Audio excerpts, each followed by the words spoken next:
Hello again, this is Monica with Advice to Think Twice, and this is for the Basics of Tarot series. We're now going to look at what makes up a tarot deck, and I'm going to be using the traditional Rider-Waite deck, and it's actually the Pamela Colman Smith edition. It's the same as the Rider-Waite in terms of imagery. It's exactly the same. It just has a different back to it, and it's just what I decided to use for the tutorials for the course. Okay, so what makes up a tarot deck? Once again, this is supposed to be just the basics of tarot, just the basics of, you know, what each of the cards are and so on and so forth, and we're going to build our way up from there. Feel free to join in, to leave comments or questions about whatever the topic is that we're addressing in a particular video, and hopefully this will help and serve as a good starting point for you on your own tarot journey. I always say, you know, practice, practice, practice.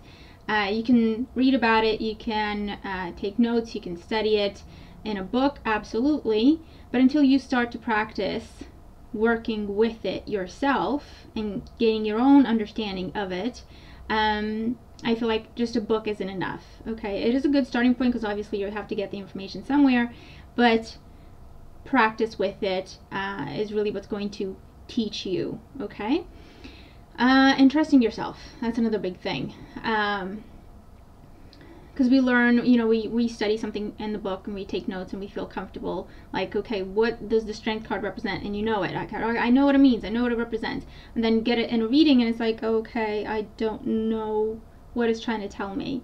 Trust your instincts. That's another big thing. Trust yourself. What could it possibly tell you? Write stuff down. Okay, it could mean this and this and this and this and this. And then just see what happens. And then you go, oh, so it was this scenario that I was thinking about, or a combination of these two that I was thinking about. So I was on the right track. And give yourself credit and just be patient with yourself. It takes time. Anything worthwhile is going to take time.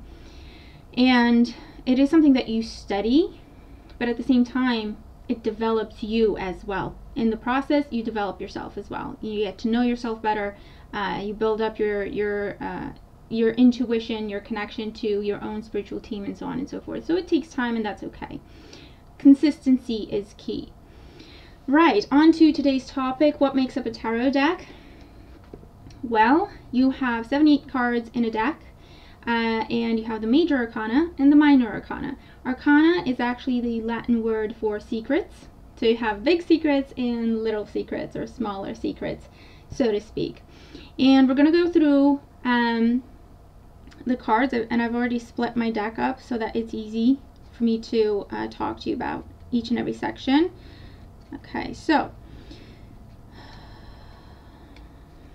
the major arcana. The major arcana and the bigger secrets, they usually have to do with, it depends what you want to call it, fate, karma, what is meant to be, and on a more mundane level, it's usually things that are outside of our control for whatever reason. It can be because of fate, because of something is meant or is not meant to happen. It can be because we're dealing with a lot of government figures or official figures, authority figures, and we can't tell them what to do. We just have to be patient and do what they tell us, and so just go along. It can be where we just deal with a lot of people, or we depend on a lot of different people, and there's not a lot that we can do ourselves within a situation. So again, it's going to be different things. With the tarot cards, I do intend to touch upon the traditional meaning and the more, I don't know what you want to call it,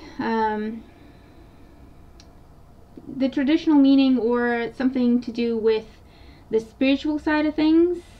It's all spiritual, but something to do with the spiritual side of things, as to differentiate that from the more mundane aspects, like what it would mean for a career and love life and health and well-being.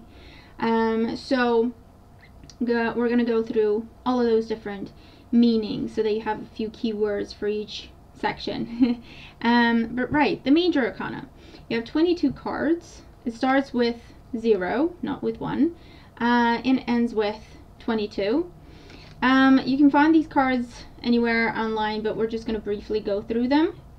The Major Arcana, okay, I may do a separate video if you're interested on the Fool's Journey, or just briefly touch upon it here, and maybe that'll be enough, I don't know. But if you want to do like a detailed video on the Fool's Journey, what they call the Fool's Journey, let me know and I could do that for you. But what it is, it basically describes a cycle from beginning to end, from beginning to completion, where you start off as the Fool. This is anything can happen. This is untapped potential. This is truly anything can happen, okay? Nothing is written down yet. Nothing is decided yet. Anything can happen. And you work your way through each of the cards, and you take on a different role according to the perspective of the Fool's Journey, until you get full circle to the World card, where this circle of growth or development, or whatever you want to call it, is complete. And now you're moving to the next level, where you actually just start the cycle all over again. It's just on a different level. So you have the Fool is number 0. And we're going to do separate videos, okay? So don't worry if you can't get a long enough look at the cards. I'm going to go through each of the cards in one video for each card, okay? Very briefly, to the point, key information. Number 1 is the Magician. And at this point, you're still in the potential stage. The High Priestess is number 2. Still very much in the study, thinking about it, what could happen, what could be. And then by the time we get to the Empress, we take it to the outside world, to actually manifesting things that we can see, the results of which we can see with the Empress. The Emperor as the counterpart, trying to get the glare off, of the Empress. The Hierophant, and see, we're already going into figures of authority, very, you know, imposing kind of images here.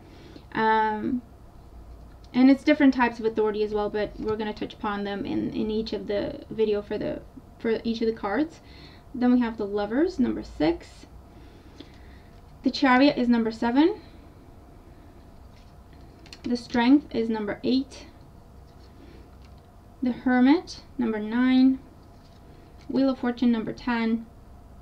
They actually, some authors split the cycle of evolution that you would call the Fool's Journey into 3 separate phases, where you have a couple of different awakening moments. Like with by the time you get to the Hermit, you have the first awakening, where you've been through life, you've got, you know, you've experienced a lot of different things, got a lot of information, and now you're going within, you're taking a step back to process things. By the time you get to the Wheel of Fortune, this is a new cycle, okay? The wheel is turning, and you're in a new cycle within this evolution cycle, so to speak. Then we have the Justice card is number 11. Certain decks reverse the Justice card with the Strength card, and it's just the view as it was traditionally before the author, you know, of the Rider-Waite, I think it was, I'll have to look it up, yeah, decided that it makes more sense in the Fool's Journey just to reverse the Strength card with the Justice card, so that the Strength card is number 8 and the Justice card is number 11. And I think that's how I remember it from my research anyway, the reason for it. The Hangman is number 12. The Death card is number 13.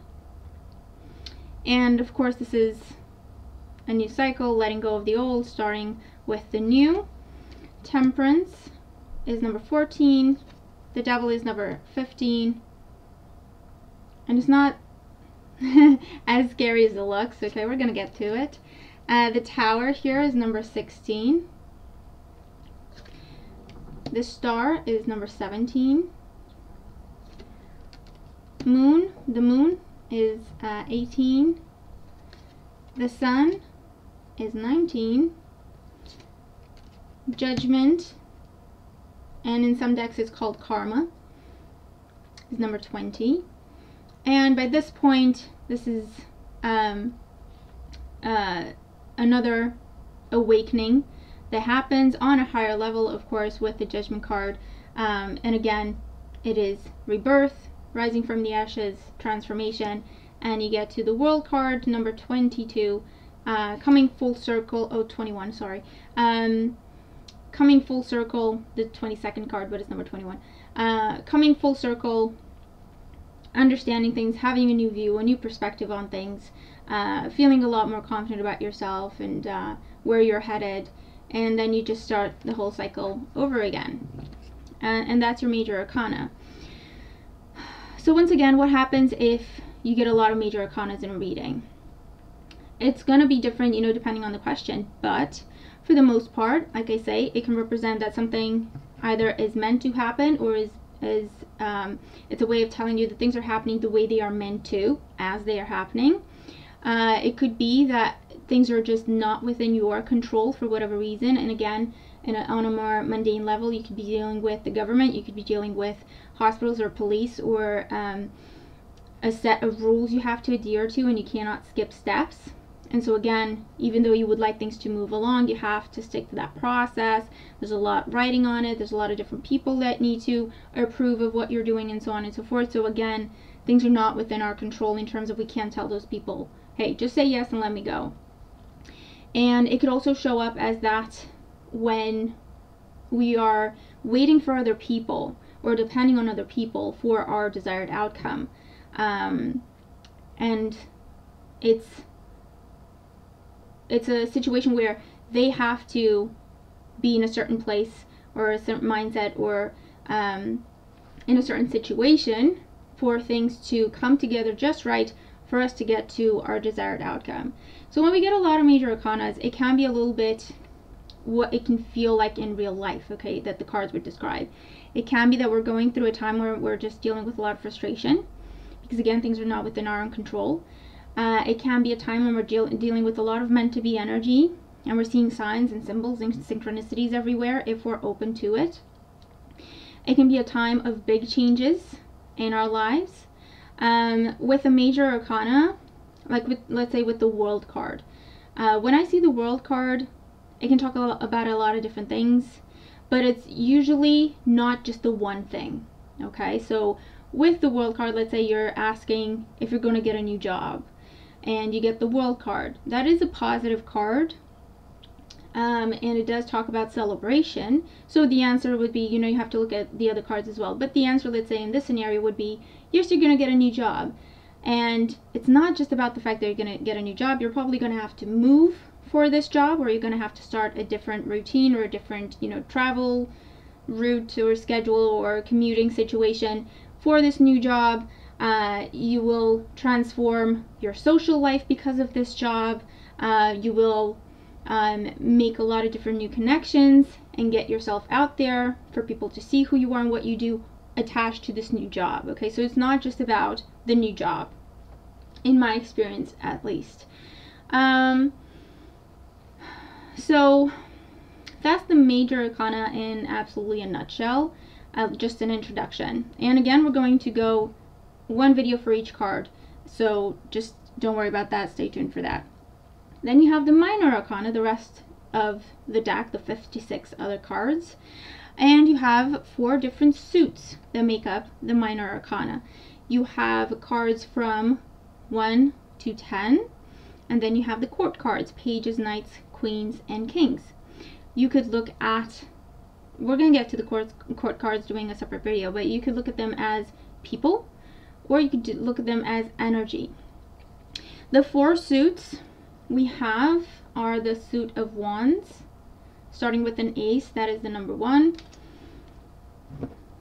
The suit of pentacles, the suit of swords, and the suit of cups.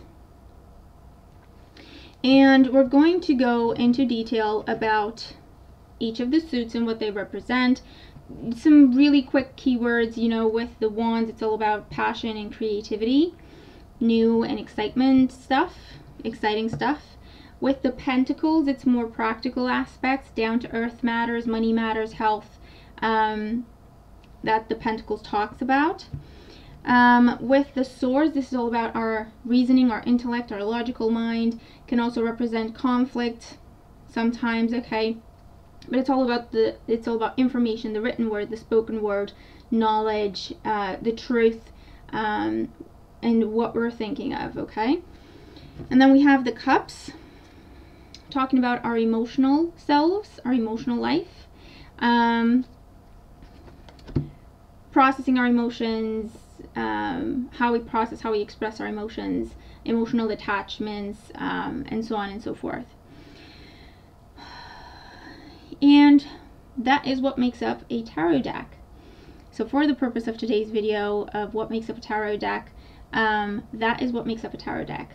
2 arcanas, 1 major, 1 minor. Major arcana, 22 cards, numbered from 0 to 21.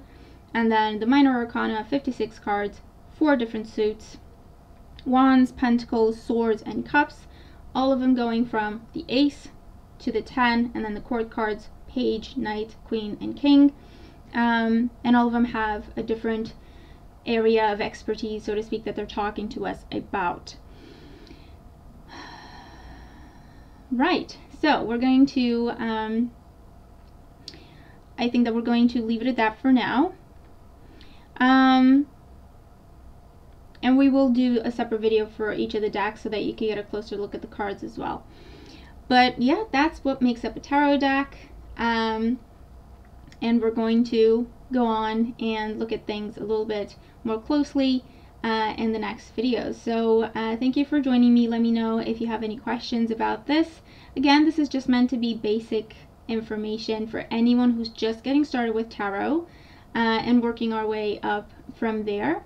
Although, to be fair, maybe it's just me, but sometimes I just enjoy going back to basics and just having another look at the whole thing from the beginning, because I don't know if you've noticed, but if you, let's say, read a book at a certain point in your life, and then you go through different experiences and you go back to read that same book 5 years later, you see things differently, you understand things differently, you get new information, or you make new connections that maybe you didn't the first time you read that book. So I always enjoy going back to basics and just starting fresh, keeping an open mind, and just seeing what else I'm getting when I start from scratch, from the very beginning. So hopefully this will be something that, you know, absolute beginners can enjoy, but also people who do work with tarot on a regular basis. Maybe it's a good refresher as well. But yeah, let me know if you have any questions about this, and or if you'd like to make any additions.